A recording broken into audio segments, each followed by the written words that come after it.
మునగ యూట్యూబ్ ఛానల్‌కి మరోసారి స్వాగతం. మీరు ప్రతి వీడియోలో చెప్తున్నట్లుగా ఛానల్‌ని చాలామంది చూస్తూనే సబ్స్క్రైబ్ చేసుకోవటం లేదు. సబ్స్క్రైబ్ చేసుకోవటానికి ఎలాంటి డబ్బులు మీరు చెల్లించాల్సిన పని లేదు. ఈ ఛానల్‌లో ఎక్స్‌క్లూజివ్‌గా పెన్షనర్లకి, ఉద్యోగస్తులకి సంబంధించిన అంశాలే ఉంటాయి కాబట్టి దయచేసి మీ ఉద్యోగ మిత్రులకి, పెన్షన్ మిత్రులకి ఛానల్ సబ్స్క్రైబ్ చేసుకోమని రికమెండ్ చేయండి. అలాగే వారానికి 3 వీడియోల మీద మీరు హైప్ బటన్ నొక్కచ్చు. హైప్ బటన్ నొక్కటం ద్వారా యూట్యూబ్లో పైన మన వీడియోలు కనపడతాయి. దానివల్ల ఎక్కువ మంది చూసే అవకాశం ఏర్పడుతుంది. ఛానల్ సపోర్ట్ చేయాలనుకున్న వాళ్ళు జాయిన్ బటన్ ద్వారా పెయిడ్ సబ్స్క్రైబర్లుగా మారచ్చు. ఇప్పుడు సబ్జెక్టులోకి వెళితే 35వ స్కోవా మీటింగు మార్చి 10వ తారీఖు 2026న ఢిల్లీలో జరిగింది. దీని మినిట్స్ 4/5/2026న విడుదల చేశారు. స్కోవా మీటింగ్ అంటే standing committee of voluntary agencies. Pension అసోసియేషన్లని వాలంటరీ సంస్థలుగా పరిగణిస్తారు. అందుకోసమని వీటిని వాలంటరీ ఏజెన్సీస్గా గుర్తిస్తారు అన్నమాట. స్కోవా అని పిలుస్తారు. Standing committee of voluntary agencies department of pension and pension welfare కింద ఉంటుంది. ఇందులో వివిధ విభాగాలకు సంబంధించిన పెన్షన్ అసోసియేషన్లని రొటేషన్ పద్ధతిలో గుర్తిస్తారు. వీరికి 2 సంవత్సరాల కాల పరిమితి ఉంటుంది. ఈ 2 సంవత్సరాల కాల పరిమితిలో ప్రతి సంవత్సరం 5 లక్షల రూపాయలు pension and pension welfare department pension అసోసియేషన్కి ఇస్తారు. ఇందులో పార్టిసిపేట్ చేసే సభ్యులకి జనరల్గా 3 నెలలకు ఒక మీటింగ్ ఈ పెన్షన్ సమస్యల మీద పెట్టాలి అంటారు. కానీ దాదాపు 6 నెలల్లో 1 ఇయర్ పడుతుంది. అంటే ఈ 2 సంవత్సరాల కాలంలో 2 కానీ 3 కానీ మీటింగ్స్ వచ్చే అవకాశం ఉంటుంది. ఇందులో pension department of pension and pension welfare శాఖ ఈ మీటింగులను నిర్వహిస్తుంది. ఇందులో పెన్షన్ విభాగాలకు సంబంధిత మంత్రి శ్రీ జితేంద్ర సింగ్ గారు, వీరు ప్రధానమంత్రి నరేంద్ర మోడీ గారి ఆఫీస్ ఇన్ఛార్జ్ కూడా. పెన్షన్ విభాగాలు, కంప్లైంట్లు అనేవి కూడా ఈ విభాగం కిందకే వస్తాయి. డిపార్ట్మెంట్ ఆఫ్ పెన్షన్ వెల్ఫేర్ శాఖ వీరి కిందకి వస్తుంది. ఈ మీటింగ్లో జితేంద్ర సింగ్ గారు కూడా పాల్గొన్నారు. ఇందులో మినిట్స్ ఇప్పుడు 4 ఇందాకే చెప్పినట్టుగా 4/5/2026న విడుదలయ్యి. ఇందులో department of pension and pension welfare శాఖ మీటింగ్ ప్రారంభంలో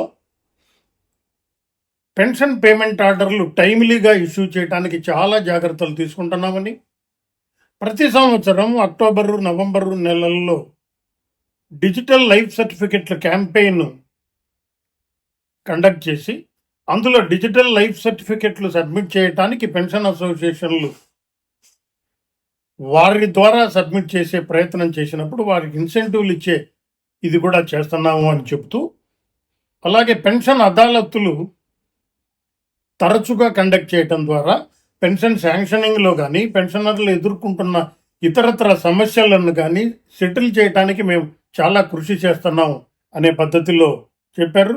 గత మీటింగ్ 29/9/2025న జరిగితే ఈ మీటింగ్ 10/3/2026న జరిగింది. దీని మినిట్స్ 4/5/2026న వచ్చింది. అయితే ఇందులో ప్రధానంగా ఉన్న సమస్యలన్నీ ఏంటంటే, ఎక్కువ సమస్యలు CGHS మీద వచ్చినాయి. హెల్త్ స్కీమ్ ద్వారా వెల్నెస్ సెంటర్ల ఓపెనింగ్స్ అన్ని జిల్లా కేంద్రాలలో ఉండాలని, అలాగే వెల్నెస్ సెంటర్స్లో తగినంత మంది ఉద్యోగస్తులు, సపోర్టింగ్ స్టాఫ్ కూడా ఉండాలని, ఇట్లా వెల్నెస్ సెంటర్ల శాంక్షన్కు సంబంధించిన అనేక అంశాలు పూరిలో పెట్టండి, భవానీపూర్లో పెట్టండి, ఇట్లా చాలా ఐటమ్స్ ఇచ్చారు. దాదాపు 8 ఎన్నో ఉన్నాయి ఈ మొత్తం ఐటమ్స్లో. దీనికి డిపార్ట్మెంట్ ఆఫ్ హెల్త్ ఆరోగ్య శాఖకు సంబంధించిన వాళ్ళు ఈ మీటింగ్లో యొక్క సారాంశం ఏంటంటే, అన్ని శాఖలకు డిఓటి మీద ఐటమ్ ఉంటే డిఓటి సెక్రటరీ కానీ, సంబంధిత ఉన్నతాధికారి కానీ వస్తారు. అట్లాగే ఆరోగ్య శాఖ నుంచి వస్తారు. వివిధ శాఖల నుంచి సంబంధిత మంత్రులు ఎవరైతే సంబంధిత మంత్రిత్వ శాఖల నుంచి క్యాబినెట్ సెక్రటరీ కానీ ఆ స్థాయి వ్యక్తులు కానీ వస్తారు. రైల్వే, డిఫెన్స్ ఇటువంటి వీటన్నిటికీ సంబంధించిన వాళ్ళు. ఇందులో సిజిహెచ్ఎస్ మీద ప్రధానంగా వీళ్ళు ఇచ్చిన రిప్లై ఏంటంటే 29 కేంద్రాలలో మేము ఆల్రెడీ వెల్నెస్ సెంటర్లు ఓపెన్ చేయడానికి నిర్ణయించాం, ప్రాసెస్ నడుస్తుంది అని ఇచ్చారు. అయితే వీళ్ళు ఇంకొక అంశం దీంట్లో ఏంటంటే వీళ్ళు చెప్పని అంశం ఏంటి అంటే వీళ్ళు దాదాపు 44-43 మందికో ఈ 29 సెంటర్లలో అడిషనల్ స్టాఫ్ మాకు కావాలి, మంజూరు చేయండి అని ఆర్థిక శాఖకు పంపిస్తే ఆర్థిక శాఖ కేవలం 7 అదనపు పోస్టుల మంజూరుకి మాత్రమే అనుమతించింది. సో స్టాఫ్ లేకుండా ఈ వెల్నెస్ సెంటర్లు మెయింటైన్ చేయడం కష్టం కదా. ఇప్పుడు వీళ్ళు 29 కేంద్రాలలో వెల్నెస్ సెంటర్లు ఉండాలని అంటే 29 కేంద్రాలలో డాక్టర్లు 2-3 ఉండాలి, ఒక్కో వెల్నెస్ సెంటర్లో మందులు ఇచ్చేవాళ్ళు ఉండాలి, స్టోర్ కీపర్ ఉండాలి, డిస్ట్రిబ్యూటర్ ఉండాలి, తర్వాత గ్రూప్ డి స్టాఫ్ ఉండాలి, ఇట్లా అనేక రకాల నర్సింగ్ స్టాఫ్ ఉండాలి. ఇటువంటి వాళ్ళందరూ ఉండాల్సి వస్తుంది. కాబట్టి 29 కేంద్రాలలో ఎంతమంది ఉండాలా అని వీళ్ళు అడిషనల్ పోస్టుల మంజూరుకి పంపించినప్పుడు ఆర్థిక శాఖ తన ఆర్థిక వెసులుబాటును కారణంగా చూపుతూ కేవలం 7 పోస్టుల మంజూరుకి మాత్రమే అంగీకరించింది. కాబట్టి ఇది ఎట్లా సాల్వ్ చేస్తుంది, ఈ అంశం ఇందులో ఎందుకు మెన్షన్ చేయలేదు అన్న అంశం కూడా మనం గమనించాల్సి ఉంటుంది.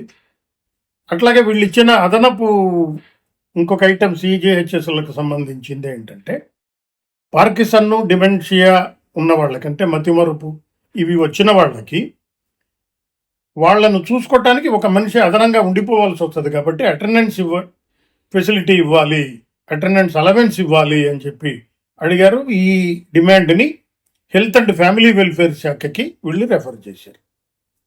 అలాగే డయాగ్నోస్టిక్ సెంటర్లో వెళ్ళి చేయించుకోవటానికి కొంతమంది ముసలోళ్ళు ఇబ్బంది పడతారు. కాబట్టి వాళ్ళని ఎట్లా చేయాలి, వెల్నెస్ సెంటర్కి వెళ్ళి అక్కడ పర్మిషన్ తీసుకుని ఈ ప్రాసెస్ అంతా జరగటం ఇబ్బంది కాబట్టి ఎట్లా చేయాలి అన్నప్పుడు వీళ్ళు ఇచ్చిన రిప్లై ఏంటంటే 70 years అంతకుముందు అంతకంటే ఎక్కువ ఉన్నవాళ్ళు డైరెక్ట్గా వెల్నెస్ సెంటర్కి వెళ్ళిపోవచ్చు, డయాగ్నోస్టిక్ సెంటర్కి వెళ్ళిపోవచ్చు. డయాగ్నోస్టిక్స్లో స్కానింగ్ లాంటి సీరియస్ అంశాలు కాకుండా బ్లడ్ రిపోర్ట్లు, ఈ టెస్టులన్నీ ఆర్డినరీ టెస్టులన్నీ చేయించేసుకోవచ్చు డైరెక్ట్గా. లేదా మీరు వెల్నెస్ సెంటర్కి వెళ్ళి డాక్టర్ ద్వారా మీరు ప్రిస్క్రిప్షన్ రాసుకుని వస్తే ఆ ప్రిస్క్రిప్షను 6 సార్లకి కానీ 3 నెలలకి కానీ 3 నెలలు కానీ 6 సార్లకి కానీ వ్యాలిడిటీ ఉంటుంది ఆ ప్రిస్క్రిప్షన్కి అని చెప్పి రెఫరెన్స్ ఇచ్చారు. అలాగే సిజిహెచ్ఎస్లో మనం ఏం చేస్తున్నారు, ఇప్పుడు హాస్పిటల్స్ మీరు ముందు బిల్లు కట్టండి, బిల్లు క్లెయిమ్ చేసుకోండి అనేవి ఎక్కువై. కాబట్టి ఈ బిల్లులు సకాలంలో చెల్లించాలి అని అంటే ఇప్పుడంతా ఆన్లైన్ చేసేసాం. కాబట్టి సిజిహెచ్ఎస్ ఫెసిలిటీ ఆన్లైన్ చేసేసాం. కాబట్టి బిల్లుల చెల్లింపులో ప్రాసెస్ జరగడానికి ఏమన్నా టైం పడుతుందేమో తప్ప డిలే సాధ్యమైనంత వరకు తగ్గిపోయింది అని చెప్పారు. అలాగే సిజిహెచ్ఎస్లో మనం వెళ్ళి మందులు తీసుకుంటాం. ఈ మందులు తీసుకునే ఫెసిలిటీ ముసలితనంలో వచ్చి అక్కడ రెగ్యులర్గా మందులు తీసుకోవటం ఇబ్బంది అవుతుంది. కాబట్టి ఆన్లైన్లో ఆర్డర్ రిక్వెస్ట్ పంపించే పద్ధతిని ఇచ్చేసి ఇంటికి పంపించే ఏర్పాటు చేస్తే బాగుంటుంది అన్న సూచన ఇచ్చారు వీళ్ళు ఈ మీటింగ్లో. ఇది పరిశీలించడానికి డిపార్ట్మెంట్ ఆఫ్ పెన్షన్ వెల్ఫేర్ ఆమోదించి తర్వాత ఇంకొక ఇంపార్టెంట్ అయిన అంశం వీళ్ళు ఈ మీటింగ్లో లేవనెత్తారు. ఏంటి అంటే సాధారణంగా ఇప్పుడు పెన్షన్ శాంక్షన్ మంజూరులో ఓపెన్ చేసేటప్పుడు బ్యాంకులో అకౌంట్ ఓపెన్ చేసేటప్పుడు పెన్షన్ అకౌంట్ కంపల్సరీగా జాయింట్ అకౌంట్ ఉంచాలి అని డిమాండ్ చేస్తుంది గవర్నమెంట్.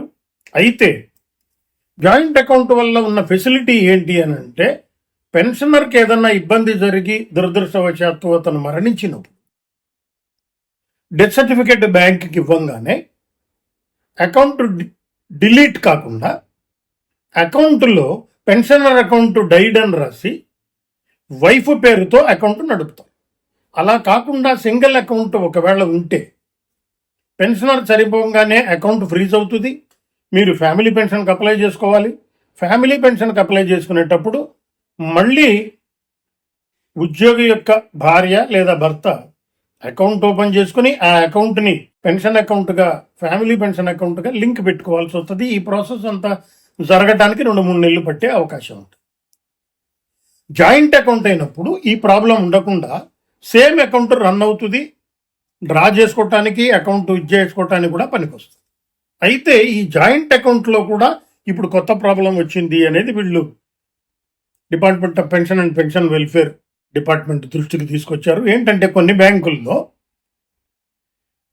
మెయిన్ అకౌంట్ హోల్డర్గా పెన్షనర్ పేరు, సెకండరీ అకౌంట్ హోల్డర్గా భార్య పేరు పెడుతున్నారు. చనిపోయినప్పుడు మెయిన్ అకౌంట్ పెన్షనర్ పేరునే ఉండి చనిపోయినప్పుడు ఆ పేరుని డిలీట్ చేయకుండా అలాగే ఉంచేయటం మూలంగా లైఫ్ సర్టిఫికేట్ సబ్మిట్ చేసేటప్పుడు, డిజిటల్ లైఫ్ సర్టిఫికేట్ సబ్మిట్ చేసేటప్పుడు డిజిటల్ లైఫ్ సర్టిఫికేట్ ఆన్లైన్లో తీసుకోవటం లేదు. ఎందుకనంటే మెయిన్ అకౌంట్ హోల్డర్గా పెన్షనర్ పేరే ఉంటుంది. ఇది ఒక ఇబ్బంది అవుతుంది డిఎల్సి సబ్మిట్ చేయటంలో అనేది వీళ్ళు చెప్పారు. అది బ్యాంక్ చేసే తప్పు కదా. డిజిటల్ లైఫ్ సర్టిఫికెట్ ఎలా సబ్మిట్ చేయాలని మేము చెప్తాం. బ్యాంకు చనిపోయిన పెన్షనర్ పేరు తీసేయకుండా జాయింట్ అకౌంట్ని అట్లాగే ఉంచినప్పుడు ఇబ్బందులు వస్తున్నాయి. కాబట్టి బ్యాంకులో మీరు సరిచేసే ఏర్పాటు చేసుకోవాలని వీళ్ళు రిప్లై ఇచ్చారు. ఇంకొక ఐటము వీళ్ళు చెప్పింది, ట్రాన్స్జెండర్గా పిల్లలు ఎవరన్నా పుట్టినప్పుడు ఫ్యామిలీకి వాళ్ళని డిపెండెంట్గా ట్రీట్ చేయాలి కంప్లీట్గా లైఫ్ లాంగ్ అనే అంశం చెప్పారు. ఈ డిమాండ్ని ఆర్థిక శాఖ పరిశీలనకు పంపించి పెన్షన్ రూల్స్లో తగిన రూల్స్ అమెండ్ చేయడానికి ప్రయత్నం చేస్తామని చెప్పి డిపార్ట్మెంట్ ఇచ్చింది. అలాగే మెడికల్ రియంబర్స్మెంట్ ఏదన్నా వచ్చినప్పుడు ఆ అమౌంట్ని ఇన్కమ్ ట్యాక్స్లో కలిపి ఆ ఇన్కమ్ ట్యాక్స్లో మళ్ళీ ఛార్జ్ చేస్తున్నారు. ఖర్చు పెట్టిన అమౌంటే కదా మనకు రియంబర్స్మెంట్ వచ్చేది, ఇది మినహాయించాలా మీరు ఇన్కమ్ ట్యాక్స్ నుంచి మెడికల్ రియంబర్స్మెంట్ని అన్నారు. అయితే ఈ డిమాండ్ని డిపార్ట్మెంట్ తిరస్కరించి, అలాగే పెన్షనర్ చనిపోయినప్పుడు దహన సంస్కారాలు చేయడానికి డబ్బులు గ్రాంట్ చేయాలన్నారు. ఈ డిమాండ్ని కూడా రూల్స్ లేవు అన్న పేరుతో డిపార్ట్మెంట్ తిరస్కరించింది.